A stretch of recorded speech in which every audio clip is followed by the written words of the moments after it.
তিনি-4 কঠা মাটিৰ এখন বাৰী 50 জোপা তামোল গছ তাৰে 25 জোপাত জালুক 25 জোপাত পাণ তামোলৰ মাজে মাজে আদাৰ খেতি বাৰীৰ কাষে কাষে প্ৰায় 100 জোপা নেমু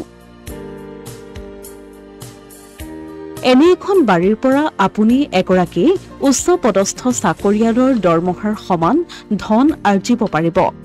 কথাটো আপোনাৰ বাবে কিছু আচহুৱা যেন লাগিছে চাগে এতিয়া এটা হিচাপ চাওঁ আহক এজোপা তামোলত গড় হিচাপত 3 পোন তামোল লাগিলেও 50 জোপাত উৎপাদন হ'ব 150 পোন তামোল ভাল সিজনত এপোন তামোলৰ দাম 400ৰো অধিক এতিয়া 150 পান তামোলত কিমান টকা উপাৰ্জন হ'ব আপুনি নিজে হিচাপ কৰক বৰ্তমান বজাৰত 1 কেজি জালুকৰ দাম প্ৰায় 3000 টকা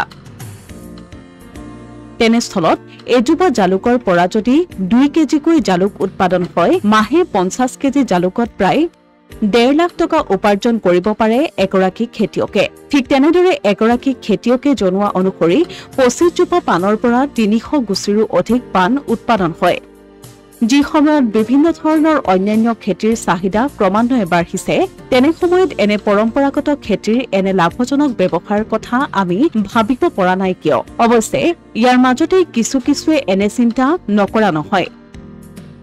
এই ভিডিঅটো চাওক ভিডিঅটো হৈছে ডিফলো চাহ বাগিচাৰ চাহ গছৰ মাজে মাজে এনেদৰেই প্ৰতিজোপা গছত লগোৱা হৈছে জালুক কিন্তু কেৱল চাহ বাগানতে কিয় আমি আমাৰ বাৰীখনো এনে এখন আদৰ্শ বাৰীলৈ ৰূপান্তৰ কৰিব নোৱাৰো নেকি পৰম্পৰাগত খেতিৰে আমিও লাখ টকা বাৰীখনৰ পৰাই উপাৰ্জন কৰিব পাৰো